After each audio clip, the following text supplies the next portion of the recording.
Gereja Katolik menolak pandangan sesat yang menyebut salib sebagai rencana iblis. Sebab justru di salib, Kristus menghancurkan kuasa iblis. Kolosito, ayat 15. Iblis tidak pernah memiliki rencana keselamatan, hanya niat membinasakan. Allah satu-satunya yang punya rencana keselamatan melalui salib. Dengan kata lain, salib adalah kemenangan Kristus atas dosa, maut, dan iblis.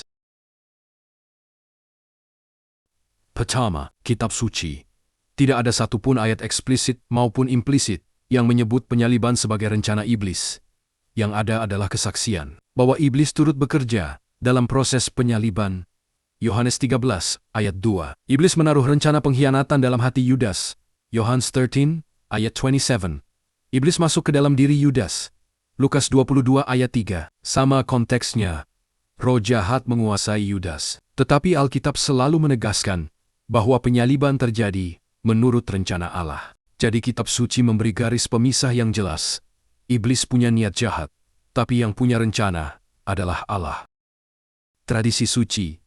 Para bapak gereja konsisten mengajarkan bahwa salib adalah rencana Allah. Berikut beberapa contoh. Santo Irenaeus, Ducentus, Idois, melalui salib. Kristus membatalkan tipu daya iblis, Adverses 3, 187. Closing parenthesis, ... Santo Agustinus, 430. Allah mengizinkan kejahatan, supaya darinya muncul kebaikan yang lebih besar, Enchiridion. 11. Santo Paus Leo Agung, 461. Salib adalah takhta kemenangan Kristus. Tidak ada bapak gereja yang menyebut penyaliban sebagai rencana iblis. Justru sebaliknya, iblis dianggap tertipu, karena salib menjadi jalan keselamatan. Magisterium Gereja. Contoh. Katekismus, KGK, 599-600, menegaskan bahwa penyaliban terjadi sesuai dengan rencana dan kehendak Allah. KGK 613-617 salib adalah kurban unik Kristus, penebus umat manusia. KGK 2850-2851, penjelasan doa Bapa kami, bebaskanlah kami dari yang jahat. Iblis digambarkan sebagai penggoda yang berusaha menghancurkan karya Allah, tetapi Kristus sudah mengalahkannya melalui salib. Magisterium tidak pernah menyebut salib sebagai rencana iblis. Apakah ada dalam ajaran sesat? Ya, ada kelompok atau tafsiran sesat yang membelokkan makna salib. Beberapa aliran gnostik awal menyebut penyaliban hanya sebagai trik iblis atau kegagalan Yesus, misalnya doketisme yang menyangkal realitas penderitaan Kristus. Beberapa sekte modern kadang mengatakan bahwa penyaliban adalah rencana iblis untuk menipu manusia, tetapi ini bertentangan dengan iman Katolik. Jadi, kalau ada yang menyebut penyaliban sebagai rencana iblis, itu jelas bukan ajaran gereja, melainkan tafsiran sesat. Berikut ini saya buatkan ilustrasi dengan judul Dua Sutradara dalam Drama Salib. Allah sebagai sutradara sejati. Dari awal Allah sudah menulis naskah keselamatan. Anak domba yang telah disembelih sejak dunia dijadikan, Wahyu 13 ayat 8.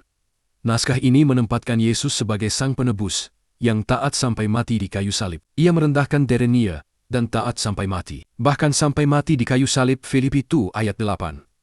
Tujuannya jelas, menyelamatkan umat manusia. Demikianlah Allah mengasihi dunia ini, sehingga Ia telah mengaruniakan anaknya yang tunggal, supaya setiap orang yang percaya kepadanya tidak binasa, melainkan beroleh hidup yang kekal. Yohanes 3, ayat 16. Kedua, iblis sebagai sutradara palsu. Iblis juga mau mengatur jalan cerita. Ia ingin menggagalkan Yesus dengan cara membinasakannya. Iblis telah memasukkan rencana dalam hati Yudas Iskariot, anak Simon, untuk mengkhianati dia. Yohanes 13 ayat 2, ia menggerakkan Yudas, imam-imam kepala, dan orang-orang Romawi. Sesudah Yudas menerima roti itu, ia kerasukan iblis. Maka Yesus berkata kepadanya, "Apa yang hendak kau perbuat, perbuatlah dengan segera." Yohanes 13 ayat ke-27. Pada waktu itu, imam-imam, kepala dan tua-tua bangsa Yahudi bermufakat untuk menangkap Yesus dengan tipu muslihat dan untuk membunuh dia. Matius 26 ayat 3-4. Tapi rencana iblis tidak pernah final. Ia cuma menumpang di panggung yang sebenarnya sudah ditulis Allah. Dia yang diserahkan Allah menurut maksud dan rencananya. Kamu salibkan, dan kamu bunuh oleh tangan orang-orang durhaka.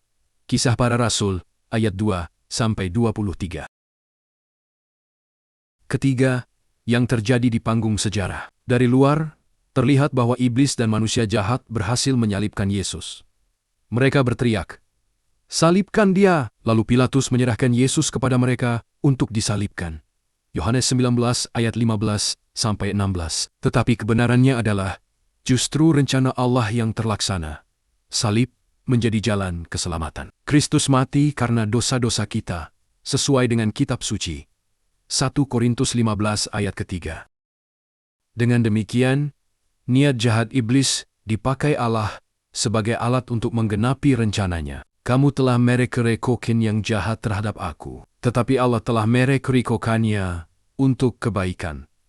Kejadian 50 ayat 20. Prinsip rohani yang digenapi sempurna dalam Kristus.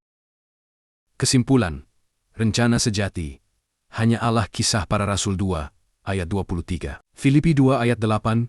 Iblis punya niat jahat, tetapi gagal total karena Allah mengubah salib menjadi kemenangan. 1 Korintus 15 ayat 55-57.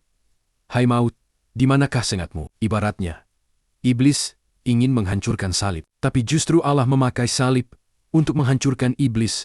Kolose 2 ayat 15.